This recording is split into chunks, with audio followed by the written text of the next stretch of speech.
Hello बच्चों, चलिए प्रश्न पढ़ते हैं। यदि अतिपरवलयों एक्स वाई बराबर सी की घात दो और एक्स की घात दो माइनस वाई की घात दो बराबर सी की घात दो की उत्केंद्रताएं क्रमशः ई एक और ई दो है, तो ए विकल्प है ई एक की घात दो प्लस ई दो की घात दो बराबर एक। विकल्प नंबर बी ई एक की घात दो प्लस ई दो की घात दो बराबर चार। विकल्प नंबर सी ई एक की घात दो प्लस ई दो की घात दो बराबर छह। विकल्प नंबर डी ई एक की घात दो प्लस ई दो की घात दो बराबर आठ।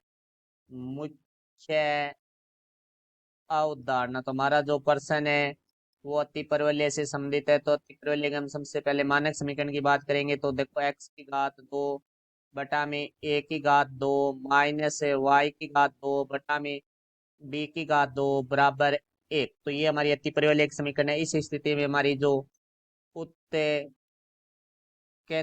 जिसको हम ई से लिखते हैं, वो हमारे पास होती है वर्गमूल एक प्लस बी की घात दो बटा में ए की घात दो। और हमारा जो एक्स वाई बराबर है सी की घात दो है, वो हमारा होता है आयताकार अति परवलय। तो आयताकार अति परवलय है, तो इसकी हम बात करेंगे। जो हमारी उत्केंद्रता है, जिसको हम ई से लिखते हैं, ई बराबर हमारी होती है वर्गमूल दो। अब हमारे पर्सन के बारे में बात करते हैं। तो पर्सन में हमें दो अति परवलय दिए गए हैं। पहली समीकरण दी गई है हमें एक्स वाई बराबर है सी की घात दो, ये हमारी समीकरण नंबर एक है। तो ये हमारी आयताकार परिवलय की समीकरण है। तो इसकी जो हमारी उत्केंद्रता है, जिसको हम ई एक से लिखेंगे, क्योंकि हमारे पास अति परिवलय दो है तो दोनों की उत्केंद्रता अलग अलग से लिखनी होगी। पहले को हमने ई एक से लिखती है, जो कि हमारे पास है वर्गमूल दो। अब हम बात करते हैं दूसरे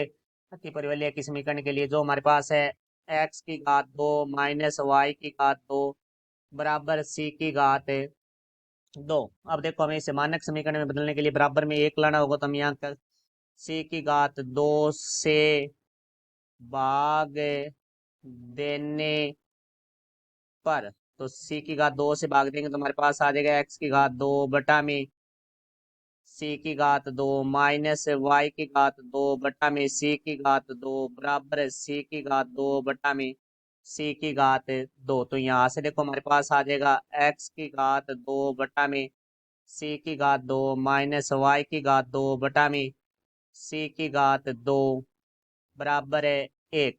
तो यहाँ से देखो, अब हम मानक समीकरण से तुलना करेंगे। यहाँ लिखेंगे हम मानक समीकरण से तुलना, जो कि हमने मुख्य उदाहरण हम लिखी है, जो कि हमारी होती है एक्स की घात दो बटा में ए की घात दो। तो यहाँ से देखो एक्स की घात दो बटा में सी की घात दो है, तो यहाँ से हमारा ए की घात दो बराबर हमारे पास आ जाएगा सी की घात दो माइनस हमारा मानक समीकरण होता है वो वाई की घात दो बटा में बी की घात दो होता है बराबर एक होता है। तो यहाँ हमारे पास समीकरण में माइनस वाई की घात दो बटा में सी की घात दो है, तो बी की घात दो की जगह हमारे पास है सी की घात दो।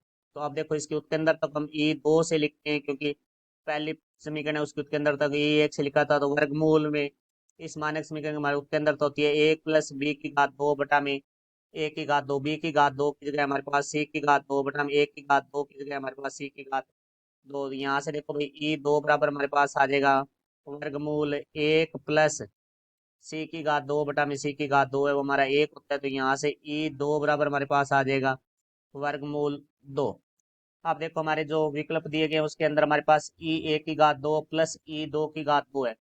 तो यहाँ से देखो भाई, हम ई एक की घात दो प्लस ई दो की घात दो निकालते हैं। तो ई एक की घात दो का मान है वो हमारा वर्गमूल दो है। तो वर्गमूल दो की घात दो प्लस वर्गमूल दो की घात दो। तो यहाँ से देखो भाई, हमारे पास है वर्गमूल दो की घात दो है, वो हमारा दो होता है। तो दो प्लस दो, तो यहाँ से हमारे पास आ गया चार। तो यहाँ से देखो भाई, हमारा जो ई एक की घात दो है प्लस ई दो की घात दो है बराबर हमारा है चार, जो कि हमारा विकल्प नंबर है बी है। बी में हमारे पास ई एक की घात दो प्लस ई दो की घात दो बराबर चार है। तो हमारे प्रश्न का उत्तर है वो विकल्प नंबर बी है। ये हमारे प्रश्न का उत्तर हुआ। मैं आशा करता हूँ समझाया होगा। धन्यवाद।